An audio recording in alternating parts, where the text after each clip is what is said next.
স্থায়ী প্রধান কোচ ছাড়া টিম বাংলাদেশ খেলে ফেলেছে 4-4টি সিরিজ। সেখানে ফলাফল কি হয়েছে তা নতুন করে বলার কিছুই নেই। কোচ খুঁজতে দেরি হলেও কথা রেখেছে বোর্ড। ক্যারিবীয় সিরিজের আগেই মুশফিক রিয়াদরা পেয়েছেন প্রধান শিক্ষক। ভেরি ইম্পর্টেন্ট ইস্যু হচ্ছে যে সে ফুল টাইম, আরেকটা হচ্ছে এখনই পাওয়া যাবে, মানে আমি বাংলায় বলছি, এখনই পাওয়া যাবে। আবার কেউ হয়তো দেবে জুলাই মাসের পরে, কেউ অগাস্টে। সো এসব না করে সব দিক বিবেচনা করে দেখেছি যে আমার মনে হচ্ছে it is a right fit, এবং ঈদের পরপরই সে জয়েন করছে আমাদের এখানে।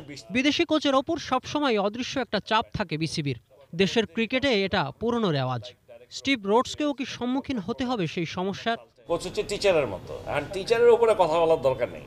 সে তার একটা প্ল্যান থাকে, সব কিছু করে। সে যদি করতে না পারে তখন সে এটা নিয়ে প্রশ্ন আসে, কিন্তু যতক্ষণ পর্যন্ত তাকে একটা সুযোগ দেওয়া উচিত, তার মতো করে চলতে দেওয়া উচিত, এবং সেই জন্য তার যা যা সাপোর্ট লাগবে বোর্ড সবসময় উইল অলওয়েজ সাপোর্ট, সে পাবে, এই ব্যাপারে কোনো সন্দেহ নেই।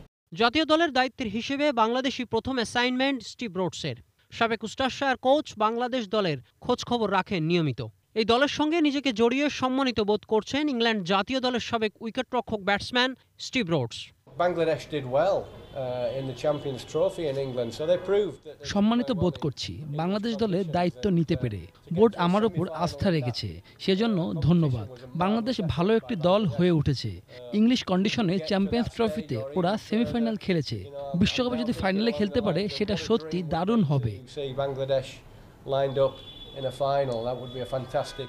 রোডসকে নিয়োগ দিয়ে 2019 বিশ্বকাপের আগে হেড কোচের শূন্য স্থান পূরণ করেছে বিসিবি। টিম বাংলাদেশের কোচিং স্টাফে এরকম আরও অনেক ফাঁকা জায়গা রয়েছে, যা নজরে আছে বোর্ডের। তবে যোগ্য ব্যক্তির অপেক্ষায় এখনও BCB. Khairuzzaman, ATN news, Dhaka.